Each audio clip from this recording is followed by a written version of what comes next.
আসসালামু আলাইকুম সুপ্রিয় দর্শক, কৃষিতে আত্মনির্ভরশীলতা বাড়াতে আমাদের ক্ষুদ্র আয়োজনে আপনাকে স্বাগত জানাচ্ছি। প্রিয় দর্শক, আপনার বাড়ির আশেপাশে পরিত্যক্ত বা ফেলে রাখা জায়গায় অনায়াসেই বিভিন্ন ধরনের আবাদ করতে পারেন। বিশেষ করে যে সমস্ত জায়গায় সূর্যের আলো পড়ে বা আলো লাগে, স্যাঁতসেঁতে টাইপের জায়গা যেখানে কোনো কিছুই আবাদ হয় না, সেখানে কিন্তু অনায়াসে আপনি রসুনের এই আবাদটি করতে পারেন। কারণ আমাদের প্রত্যেকটি রান্নাতেই কিন্তু রসুন অত্যাধিক গুরুত্বপূর্ণ। বিশেষ করে এই মশলার আবাদটি করতে গেলে আমাদের যে সময় বা যে ঋতুতে এই আবাদটি করতে হয়, এটি অনেকটাই শীতকালীন ফসল। বিশেষ করে আশ্বিন মাসের শেষের দিকে কার্তিক মাসের শুরুতে এই রসুনের বীজ কিন্তু বিশেষ করে বপন করা হয়।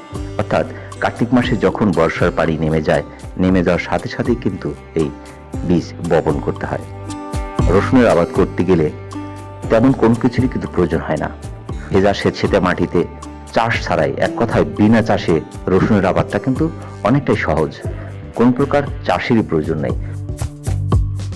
রসুনের বীজ বপনের পর লারা, জঙ্গল যেটাই বলেন না কেন, এ জাতীয় জিনিস দিয়ে রসুনটাকে ঢেকে দিন। তারপর দেখবেন আস্তে আস্তে সেখান থেকে কিন্তু গাছটি গজিয়ে গেছে। আপনারা দেখতে পাচ্ছেন আমি এখানে রসুনের আবাদ করেছি অল্প একটু জায়গায়। বিশেষ করে পরীক্ষামূলক রসুনের বীজ বপন করেছিলাম।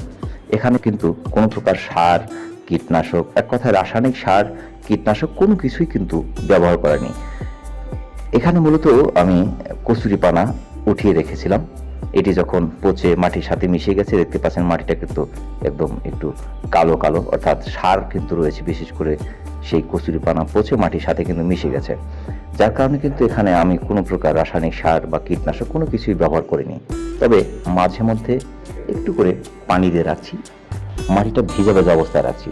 কারণ মাটিটা শুকিয়ে গেলে রসুনটা হয়তো নষ্ট হয়ে যেতে পারে, যার কারণে পানিতে ভিজিয়ে রাখছি। যখন দেখছি মাটির রস কমে যাচ্ছে বা রস শুকিয়ে যাচ্ছে, তখন আমি একটু মোটর দিয়ে পানি দিয়ে রাখছি।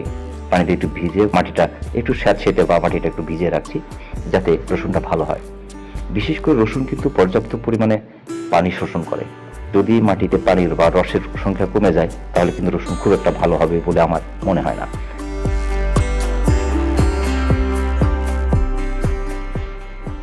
তবে যেহেতু আমি পরীক্ষামূলক করেছি, এই বছরই প্রথম, এর আগে আমি এটা করিনি। তবে আমি দেখেছি যে রসুনের আবাদ যারাই করছে, রসুন লাগানোর পরেই কিন্তু জঙ্গল দিয়ে সেই রসুনটাকে ঢেকে দেওয়া হচ্ছে। অর্থাৎ রসুনের গোড়া যেন ভেজা ভেজা থাকে, অর্থাৎ জঙ্গল দিয়ে রাখলে জঙ্গলের নিচে বিশেষ করে রসটার পরিমাণ বেশি থাকে, যার কারণে কিন্তু জঙ্গলটা দেওয়া হয়। যদি রসুনের গোড়ার দিকে মাটিটা শুকিয়ে যায়, কিন্তু রসটা কিন্তু কমে যায়, সেক্ষেত্রে রসুনটা সম্ভবত ভালো হবে না। যারাই বিশেষ করে রসুনের আবাদ করতে যাচ্ছেন, রসুনের বীজ বপন করার পরে অবশ্যই আপনি জঙ্গল দিয়ে ঝেঁকে দেবেন এবং মাঝে মধ্যে দেখবেন যে মাটি শুকিয়ে গেছে কিনা। সেই ক্ষেত্রে অবশ্যই পানি সেচের ব্যবস্থা করতে হবে, পানি সেচটা দিতে হবে। কারণ রসুন চাষে পানির প্রয়োজন হয়, মাটিটা একটু স্যাঁতসেঁতে বা পানি বেশি রাখতে হয় মাটিতে। যদি পানির পরিমাণ কমে যায়, সেক্ষেত্রে কিন্তু রসুন ভালো হবে না। রসুনের বিশেষ পরিচর্যা। রসুনের জমিতে বিভিন্ন ধরনের আগাছা জন্মায়। এগুলো পরিষ্কারের ক্ষেত্রে অবশ্যই পাসুন, কাশি জাতীয় কোনো কিছু কিন্তু ব্যবহার করা যাবে না। সেক্ষেত্রে অবশ্যই আপনাকে হাতে টেনে টেনে এই আগাছাগুলো পরিষ্কার করতে হবে। কাঁচি, পাসুন জাতীয় কোনো কিছু ব্যবহার করেন, সেই ক্ষেত্রে রসুন গাছ যেহেতু চিকন, সেই ক্ষেত্রে রসুন গাছ কিন্তু কেটে যেতে পারে, আর কেটে গেলে কিন্তু রসুন নষ্ট হয়ে যাবে।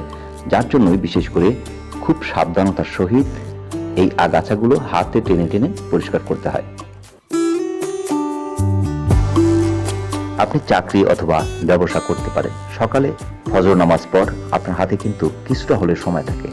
একটু সময় দিয়ে যদি একটু পরিচর্যা করতে পারেন, অনায়াসে কিন্তু আপনার এখান থেকে একটু রিজিকের ফয়সালা হবে ইনশাল্লাহ, আশা করা যায়। আপনি ইচ্ছে করলে আপনার বাড়ির আশেপাশে যে সমস্ত জায়গা পড়ে আছে, আপনি অনায়াসেই আপনার ফ্যামিলির জন্য একটু পরিচর্যা করলে সংসারে অন্তত রসুনের যে চাহিদা কিছুটা হলে আপনি কিন্তু পূরণ করতে পারবেন ইনশাল্লাহ, আশা করা যায়।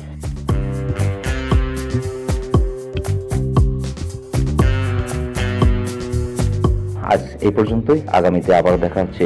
আমি যেহেতু আরো অনেক কয়েকটা আবাদ করি আমার কাজের পাশাপাশি, সেগুলো আপনাদের দেখাবো ইনশাল্লাহ। ভালো থাকবেন। আসসালামু আলাইকুম।